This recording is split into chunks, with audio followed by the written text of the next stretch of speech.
అందరికీ నమస్కారం. మనం ఈరోజు శ్రీ ఆదిశంకర్లు రచించిన సౌందర్యలహరి నుండి 22వ శ్లోకాన్ని పారాయణ చేసుకుందాం.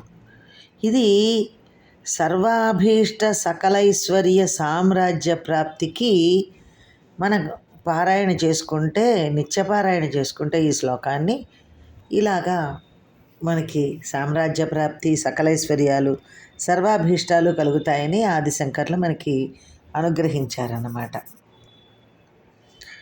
భవానీ త్వం దాసే మయి వితర దృష్టిం సకరుణాం ఇతి స్తోతుం వాంఛన్ కథయతి భవాని త్వమితి యః తదైవ త్వం తస్మై దిశసి నిజ సాయుజ్య పదవీం ముకుంద బ్రహ్మేంద్ర స్ఫుటమకుట నీరాజిత పదాం అంటూ చెప్పిన ఈ శ్లోకానికి అర్థం, తల్లి భవానీ, నేను నీ దాసుడను, నీవు నా యందు దయతో కూడిన నీ చల్లని చూపును ప్రసరింపజేయము అని ఈ విధముగా స్తుతించదలచిన వాడై నిన్ను పై విధముగా అనగా భవానీత్వం అని మొదలుపెట్టి ఇంకా చెప్పబోయే లోపే అతనికి హరిబ్రహ్మేంద్రుల రత్న కిరీటములచే హారతి పట్టబడే నీ పద సాయుధ్యాన్ని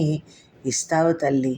అమ్మా భవానీ, నీ భక్తుడు నిన్ను స్మరించదలిచి, ఓ భవానీ, నీ దాసుడనైన నన్ను కరుణాదృష్టితో చూడమని ప్రార్థించాలని అనుకుని భవానీత్వం అని ప్రార్థించేసరికే నీవు వాని హృదయమును అర్థం చేసుకుని వానికి ముక్తిని ప్రసాదిస్తావు. భక్తి ముఖ్యం, కానీ భాష కాదు కదా. మా భక్తితోనే బ్రహ్మ విష్ణు ఇంద్రాదులు తమ కిరీటకాంతులచే నీకు హారతులు ఇచ్చే నీ పాదాల దగ్గర మాకు కూడా చోటు కల్పిస్తావు కదా తల్లి.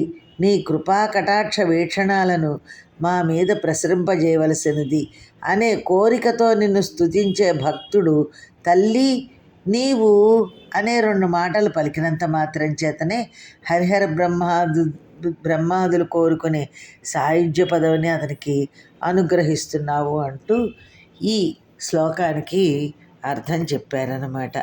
ధన్యవాదములు.